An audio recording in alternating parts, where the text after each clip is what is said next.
Hello दोस्तों, नमस्कार। मैं रमाशंकर डिमरी तूलिका दर्शन चैनल में आपका फिर से स्वागत करता हूं। और आज के अंक में हमने जो प्रश्न लिए हैं उनमें उत्तराखंड की संस्कृति और करंट अफेयर से संबंधित भी सवाल हैं। तो आप शुरू करते हैं हमारे आज के इस अंक को। पहला सवाल है, उत्तराखंड में लोक संस्कृति संग्रहालय कहाँ स्थित है? अल्मोड़ा, खूटानी यानी भीमताल में, रानीखेत और कौसानी।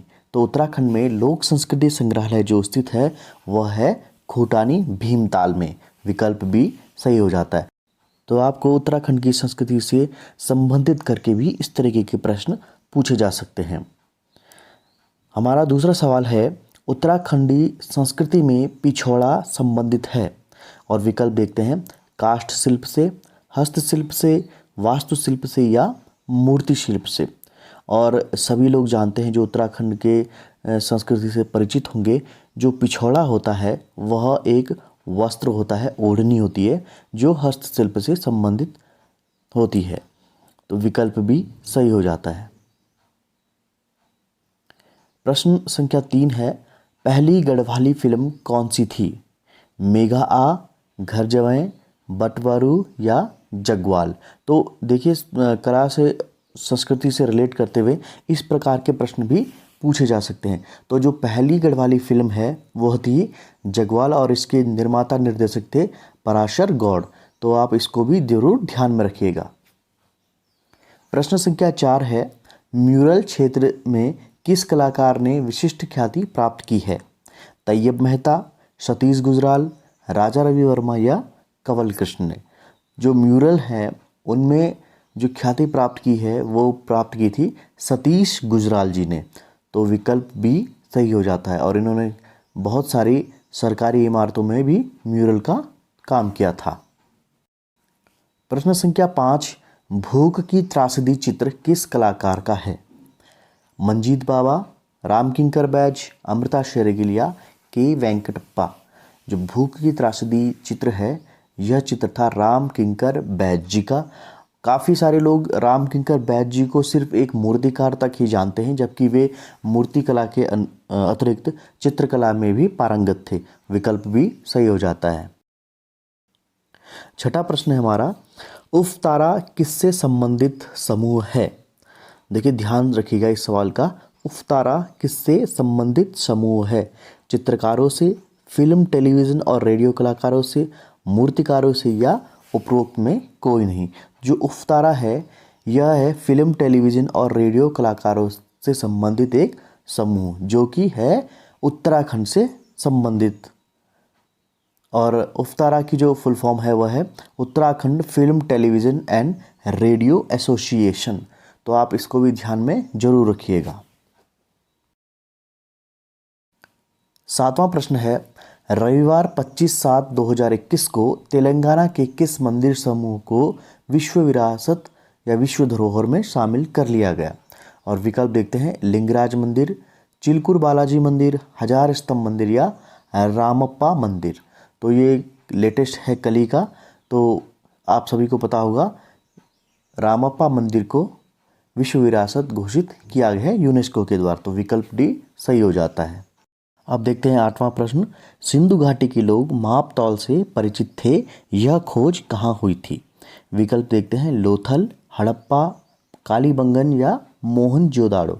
तो काफ़ी महत्वपूर्ण प्रश्न है। सिंधु घाटी के लोग माप तौल से परिचित थे, यह खोज कहाँ हुई थी? और यह खोज हुई थी लोथल नाम के स्थान में। और ये जब खोज हुई थी तो यहाँ पर एक तराजू भी प्राप्त हुआ था। तो विकल्प ए सही हो जाता है। प्रश्न संख्या 9 देखते हैं, हड़प्पा सभ्यता के अवशेष किस नदी के तट पर मिले हैं? सिंधु नदी, झेलम नदी, चिनाब नदी या रावी नदी। तो इस प्रश्नों को भी आप जरूर देखिएगा। हालांकि थोड़े सरल लगते हैं लेकिन हमें कंफ्यूज करते हैं। तो हड़प्पा जो है वो रावी नदी के तट पर स्थित सभ्यता थी। तो विकल्प डी सही हो जाता है। 10वां प्रश्न है, देवलालीकर किस कला विद्यालय के प्रधानाचार्य थे? लखनऊ विद्यालय के, लखनऊ कला विद्यालय या कलकत्ता कला विद्यालय, इंदौर कला महाविद्यालय या लाहौर कला विद्यालय के? तो जो दत्तात्रेय दामोदर देवलालीकर जी हैं वे इंदौर कला महाविद्यालय के प्रधानाचार्य थे। 11वां प्रश्न है, रहस्यमयी पत्थर मूर्ति शिल्प के लिए प्रसिद्ध ऊनाकुटी किस राज्य में है? और विकल्प देखिए, महाराष्ट्र, उत्तराखंड, केरल और त्रिपुरा। तो जो रहस्यमय पत्थर मूर्ति शिल्प के लिए प्रसिद्ध स्थान है ऊनाकुटी, यह है त्रिपुरा में स्थित। और अगर आप इसके बारे में अधिक जानकारी चाहते हैं तो आपको बहुत सारे इंटरनेट के ऊपर इसकी बारे में विस्तृत जानकारी मिल जाएगी, क्योंकि यहाँ पर पूरी की पूरी चट्टानों में मूर्तियाँ बनाई गई हैं और इतिहासकारों का मत है कि ये जो मूर्तियाँ हैं ये जो बनाई हैं वो मानवों के द्वारा बनाई गई हैं या देवता ही खुद यहाँ पर पत्थर बन गए हैं। तो काफ़ी रहस्यमय चीज़ें इन ऊनाकुटी मूर्ति शिल्पों के साथ में जुड़ी हुई हैं। 12वां प्रश्न देखते हैं, विंचेस्टर संग्रहालय कहाँ स्थित है? विंचेस्टर संग्रहालय कहाँ स्थित है? कोलकाता, पुणे, मुंबई या सूरत में? तो जो विंचेस्टर संग्रहालय है यह स्थित है सूरत में, यानी गुजरात में ये संग्रहालय स्थित है। कई सारे लोग इसके नाम से कंफ्यूज कर जाएंगे क्योंकि अंग्रेजी नाम है, तो शायद ये कहीं और बता सकते हैं, तो ध्यान में रखिएगा इस चीज़ को। 13वां प्रश्न है हमारा, श्रमिक महिलाएं किस चित्रकार का चित्र है? अनुपम सूद, सतीश गुजराल, राम गोपाल विजयवर्गीय या NS बेंद्रे, नारायण श्रीधर बेंद्रे? तो जो श्रमिक महिलाएं चित्र है यह चित्र बनाया था राम गोपाल विजयवर्गीय जी ने। विकल्प सी सही हो जाता है। 14वां प्रश्न देखते हैं, ओलंपिक ध्वज में 5 रंगीन छल्ले क्या दर्शाते हैं? महाद्वीपों को, नदियों को, पंचतत्वों को या समुद्रों को, यानी समुद्र को, ओशन को? तो जो ओलंपिक ध्वज है, आजकल अब ओलंपिक चल रहे हैं टोक्यो में, तो ओलंपिक ध्वज के जो 5 रंगीन छल्ले होते हैं ये दर्शाते हैं 5 महाद्वीपों को, ठीक है। और जो 5 महाद्वीप हैं इसमें जो 5 रंग हैं वो हर रंग एक एक महाद्वीप के लिए संबंधित करके उसमें दर्शाया जाता है। 15वां प्रश्न है, अजंता गुफाओं को राष्ट्रीय स्मारक कब घोषित किया गया? ये देखिए काफ़ी महत्वपूर्ण प्रश्न है और बहुत बार ये UGC नेट में भी पूछा गया है। अजंता गुफाओं को राष्ट्रीय स्मारक कब घोषित किया गया है? 1951 में, 1953 में, 1983 में या 1987 में? तो बहुत सारे लोग इसमें कन्फ्यूज कर लेते हैं कि राष्ट्रीय स्मारक को जोड़ देते हैं विश्व विरासत के साथ में, जबकि इसका सही उत्तर है 1951 को। 1951 में भारत सरकार ने इसे राष्ट्रीय स्मारक घोषित किया था, जबकि 1953 में भारत सरकार ने इन गुफाओं को संरक्षण में जब लिया था तो 1953 में जो हमारी आर्कियोलॉजिकल सर्वे ऑफ इंडिया है उन्होंने 1953 से इनको संरक्षित करने का काम किया था और 1983 में इन्हें यूनेस्को द्वारा वर्ल्ड हेरिटेज साइट घोषित किया था। तो इसमें आप बिल्कुल कन्फ्यूजन मत कीजिएगा। 1951 में भारत सरकार ने राष्ट्रीय स्मारक घोषित किया था और 1983 में यूनेस्को ने विश्व विरासत घोषित किया था। बस यहाँ पे सिर्फ यही आपको समझने वाली बात है। 16वां प्रश्न देखते हैं, चित्रकूट आर्ट गैलरी कहाँ स्थित है? चित्रकूट में, अयोध्या में, कानपुर में या कोलकाता में या कलकत्ता में? तो जो चित्रकूट आर्ट गैलरी है वह स्थित है कोलकाता में। तो आप इसके नाम से कन्फ्यूजन मत कीजिएगा। 17वां प्रश्न है हमारा, किस कलाकार का संबंध उत्तराखंड से था? ये काफ़ी महत्वपूर्ण हो जाएगा क्योंकि जहाँ पे उत्तराखंड से संस्कृति से रिलेट करके सवाल बनाए जा रहे हैं। तो किस कलाकार का संबंध उत्तराखंड से था? विकल्प देखते हैं, हिम्मत शाह, BP काम्बोज, लक्ष्मा गौड़ या ज्योति भट्ट? तो इसका सही विकल्प हो जाता है, सही उत्तर हो जाता है BP काम्बोज। ये आगरा यूनिवर्सिटी में भी इन्होंने अध्यापन कार्य किया था। प्रश्न संख्या 18 देखते हैं, तुलिका कलाकार परिषद की स्थापना किस स्थान पर हुई थी? और विकल्प देखिए, देहरादून, कानपुर, जयपुर या उदयपुर? जो तुलिका कलाकार परिषद है यह एक आर्ट जो समूह था, ये कलाकारों का समूह, इसकी स्थापना हुई थी राजस्थान के उदयपुर में। तो ये ध्यान में रखिएगा, आप इस तरीके के प्रश्न जरूर आएंगे जहाँ पर जो कला समूह उनके स्थापना वर्ष या स्थापना कहाँ पर हुई ये जरूर पूछा जाएगा। प्रश्न संख्या 19 देखते हैं, किस शैली में भित्ति चित्रण को मोहरा कशी कहते हैं। देखिए काफ़ी महत्वपूर्ण प्रश्न है ये, किस शैली में भित्ति चित्रण को मोहरा कशी कहते हैं। विकल्प देखिए, सिख शैली में, राजस्थानी शैली में, बंगाल शैली में या दक्खन शैली में। तो भित्ति चित्रण को मोहरा कशी जो कहा गया है वो कहा गया है सिख शैली में। विकल्प ए सही हो जाता है। तो आप जितने भी पुरानी जो शैलियाँ हैं अगर आप इनको पढ़ेंगे तो आपको यहाँ पर ये सब चीज़ें पॉइंट आउट आपको करने को मिलेंगी। प्रश्न संख्या 20 देखते हैं, ढोला मारू चित्र में किस जानवर का अंकन हुआ है। देखिए इस तरीके से घुमाया हुआ सवाल है ये, क्योंकि ढोला मारू जो है वो जोधपुर शैली का एक बहुत ही प्रसिद्ध चित्र है। ढोला मारू चित्र में किस जानवर का अंकन हुआ है, और विकल्प देखते हैं, हाथी, बारहसिंगा, घोड़ा या ऊँट।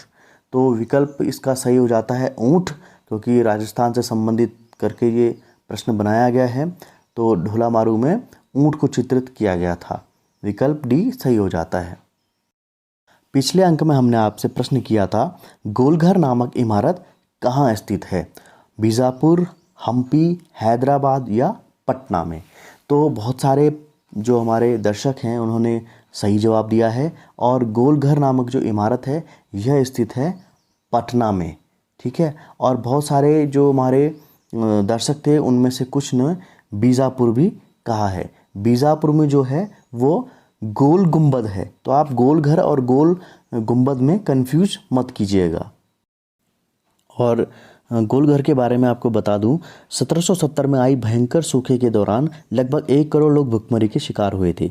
तब के गवर्नर जनरल वारेन हेस्टिंग ने गोल घर के निर्माण की योजना बनाई थी। ब्रिटिश इंजीनियर कप्तान जॉर्ज गास्टिन ने अनाज के लिए भंडारण के लिए इस गोल ढांचे का निर्माण 20 जनवरी 1784 को शुरू करवाया था, और इसका निर्माण 20 जुलाई 1786 को संपन्न हो गया था। लेकिन ये कहते हैं कि जो ये गोल घर है इसका निर्माण तो अन्न रखने के लिए किया गया था, लेकिन इसमें अनाज भंडारण नहीं कर पाए, और तब से ये जो इमारत है ये धीरे धीरे पटना की एक पहचान भी बन गई।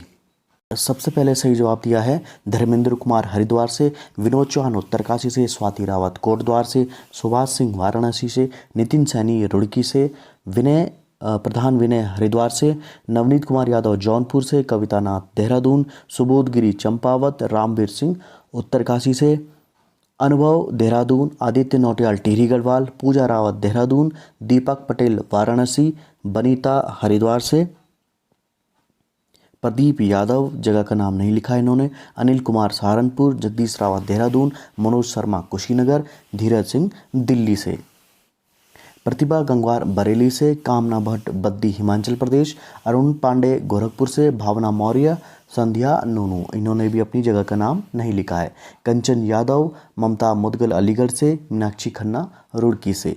आप सभी को सही जवाब देने पर हार्दिक शुभकामनाएं, और आप इसी तरह जो आगामी परीक्षा है उसमें भी आप बिल्कुल सही प्रश्नों के जवाब दें। और आज के अंक का हमारा सवाल है, 1830 में सिगिरिया गुफाओं की खोज किसने की थी। प्रश्न के बाद फिर से सुन लीजिए, 1830 में सिगिरिया गुफाओं की खोज किसने की थी। ये था हमारा आज का अंक। आपको हमारा अंक कैसे लगा आप ज़रूर कमेंट सेक्शन में लिखिएगा, और प्रश्नों के जवाब देते समय अपनी जगह को, अपनी सिटी को, अपने शहर को ज़रूर मेंशन कीजिएगा, ताकि हमें पता चल सके कि हमारे दर्शक कहाँ कहाँ से हमें देखते हैं। तो आज के अंक में इतना ही, और अगर अभी तक आपने हमारा चैनल सब्सक्राइब नहीं किया तो प्लीज़ इसे सब्सक्राइब कीजिएगा। नए नए वीडियो पाने के लिए, नए वीडियो की नोटिफिकेशन के लिए बेल आइकन ज़रूर दबाइएगा। तो तब तक के लिए मुझे दीजिए इजाज़त। नमस्कार।